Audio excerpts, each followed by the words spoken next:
Narito ako ngayon sa Quezon Memorial Circle, isang makasaysayang pook na sa NCR na magtatagpuan dito sa Quezon City.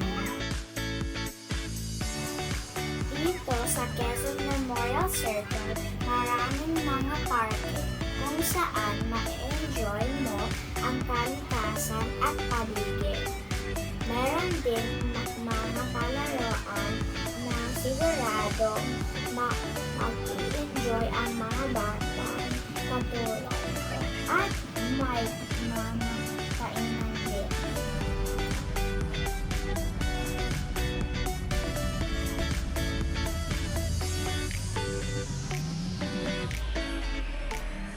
Pero syempre, ang highlight ng lugar na ito ay walang iba kundi ang dating Pangulong si Manuel L. Quezon.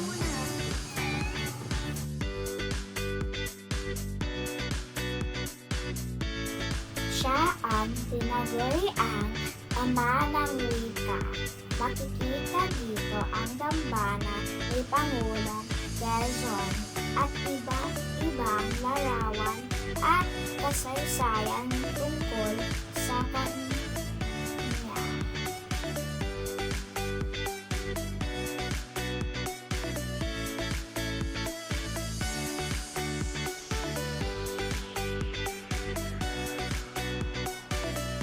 Dito rin nakahinday ang kanyang labi at ang kanyang asawa na si Aurora Quezon.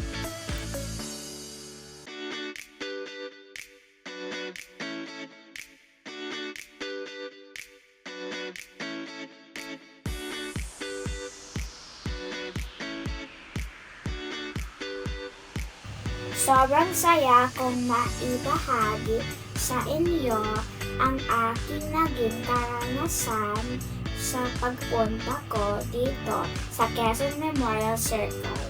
Sana nag-enjoy din po kayo. Paalam!